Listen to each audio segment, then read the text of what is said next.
साथियों, आज हम बात कर रहे हैं गिग वर्कर्स की। गिग वर्कर्स के लिए अभी भारत सरकार बहुत चिंतित है कि उनके लिए कुछ किया जाए।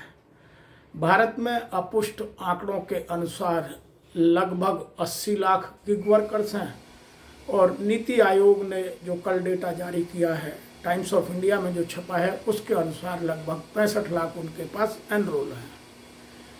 और इसका दो चीज़ों का सोशल सिक्योरिटी पर बहुत जोर है, क्योंकि जितने भी गिग वर्कर्स की एसोसिएशन है या जो उनके संगठन हैं, वो इस बात पर जोर दे रहे हैं कि भारत में गिग इकोनॉमी बढ़ती जा रही है, गिग वर्कर्स की संख्या दिन रात बढ़ती जा रही है।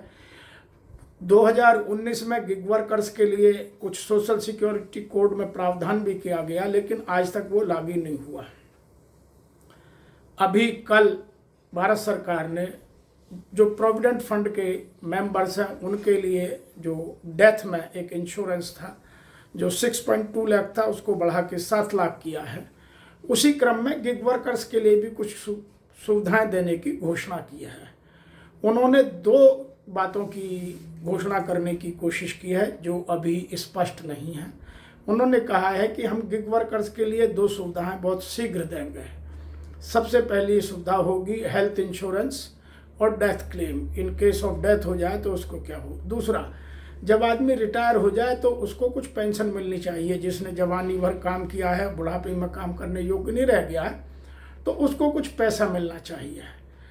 तो ये पैसा आएगा कहाँ से, क्वेश्चन ये लोग बहुत सारे करते हैं। तो उसके लिए जो एग्रीगेटर्स हैं, जो इन गिग वर्कर्स को यूज करते हैं, उनसे उनका जो रेवेन्यू है उसका 1 से 2% उनसे एज ए सेस चार्ज किया जाएगा और जो इन सुविधाओं के हेतु प्रयोग में लाया जाएगा।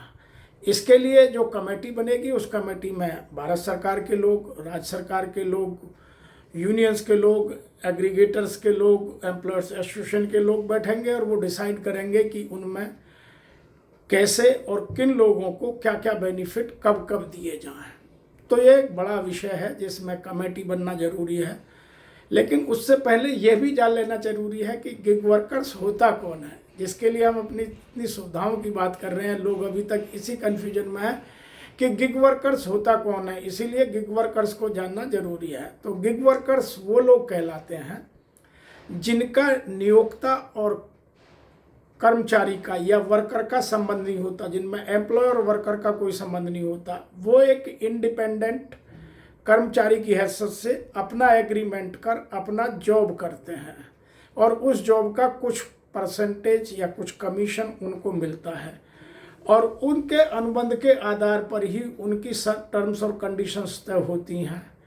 इसीलिए इनको जो काम मिलता है अधिकतर ऑनलाइन प्लेटफॉर्म के जरिए ये क्लाइंट से जुड़ते हैं। मैं एक उदाहरण देता हूँ, जैसे ओला उबर्स के ड्राइवर्स हैं, जो लोग डिलीवरी बॉयज़ हैं, जो लोग इंडिविजुअल एग्रीमेंट्स करते हैं, जो लोग फ्रीलांसर्स हैं। जैसे मैं फ्रीलांसिंग का काम करता हूँ, यदि मेरे यहाँ जो लोग काम करेंगे, मैं उनका एग्रीगेटर रहूँगा, मैं उनका जमा करूँगा।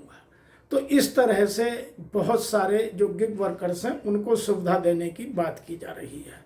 इसको लेकर के अभी बहुत तेज़ी से काम किया जा रहा है। उसके दो कारण हैं। एक कारण तो यह है कि अब भारत सरकार ने 4 कोड बनाए थे, उनको पालन करने की जल्दी में है और उनको बड़े सॉफ्ट तरीके से, बिना किसी रिजिडिटी के, बिना किसी डिस्टर्बेंस के लागू करना चाहती है। और लागू इसलिए भी करना जरूरी है कि उनको बने हुए लगभग 5 साल हो गए हैं। लोग अब क्वेश्चन करने लगे हैं, तो उन्हीं से पहले ये चाहते हैं कि जो उनकी मेन नई क्लॉज हैं उनका कुछ अलग से नोटिफिकेशन कर उनको लागू करा दिया जाए। बाद में एक्ट ऑटोमेटिकली लागू हो जाएगा, तो कोई असुविधा नहीं होगी। दूसरा, एक्ट लागू ना होने के या जो नए कोड लागू ना होने का जो देरी का कारण बताया जा रहा है, उसमें यह है कि कुछ स्टेट आज भी कोऑपरेट नहीं कर रहे हैं उनसे संबंधित अपने स्टेट के रूल्स बनाने के लिए। उस पर मैं अलग से बात करता हूं, जब कभी ज़रूरत पड़ेगी तो आपके साथ फिर बात करेंगे। आज इतना ही। आपको अच्छा लगता है तो हमें लिखिए, ताकि हम आपकी समस्याओं को जगह दे सकें और उनको एक प्लेटफॉर्म पर उठाकर भारत सरकार तक पहुंचाने में आपकी मदद कर सकें।